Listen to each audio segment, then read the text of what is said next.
Qëndrojmë në Prishtinë, presidenti Atifete Jahjaga dhe ambasadori amerikan atje Christopher Dell nënshkruan sot një marrëveshje mirëkuptimi, e cila siguron kuadrin ligjor për vazhdimin e mbështetjes gjithëpërfshirëse amerikane ndaj Kosovës. Ata e vlerësuan këtë marrëveshje si një kapitull të ri në marrëdhëniet mes së dy vendeve, si dhe përforcimin e shtetit të Kosovës. Nga Prishtina njofton korrespondenti ynë Leonat Shehu. Presidentja e Kosovës Atifete Jahjaga dhe ambasadori i Shteteve të Bashkuara në Kosovë Christopher Dell thanë sot se marrëdhënien ndërmjet dy vendeve mbetën të fuqishme dhe të pandryshuara. Ata i bën këto komente pas nënshkrimit të një marrëveshjeje të mirëkuptimit që përcakton angazhimin e qeverisë amerikane për të ndihmuar institucionet e Kosovës në zbatimin e reformave. Dokumenti përfshin përkrahjen e mëtejshme për zhvillimin ekonomik të Kosovës, përmirësimin e partneritetit publiko-privat, financimin e infrastrukturës publike e tjerë.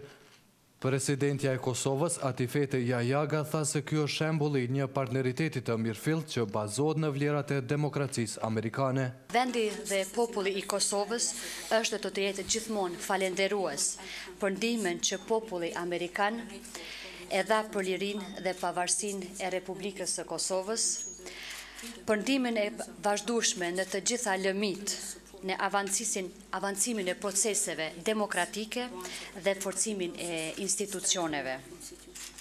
Republika e Kosovës dhe Shtetet e Bashkuara të Amerikës kanë një miqësi të përjetshme që është garant i paqes dhe i stabilitetit në rajon. Ambasadori amerikan tha ndërkaq se kjo marrëveshje është vazhdim i mbështetjes amerikane në një farë mënyre, ajo siguron një kuadër ligjor për këtë mbështetje.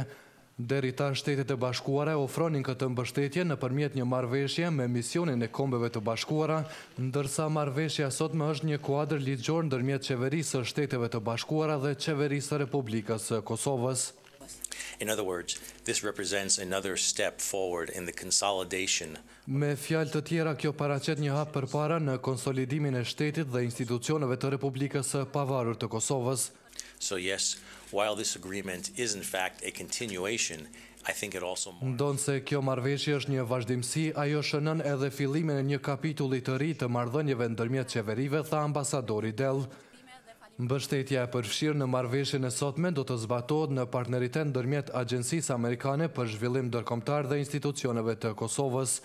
Gjatë nënshkrimit të marrëveshjes së sotme u tha se përveç rolit amerikan në përfundimin e luftës dhe shpalljen e pavarësisë, gjatë 12 viteve të kaluara, Agjencia për Zhvillim Ndërkombëtar ka investuar mbi $1 miliard amerikan në Kosovë.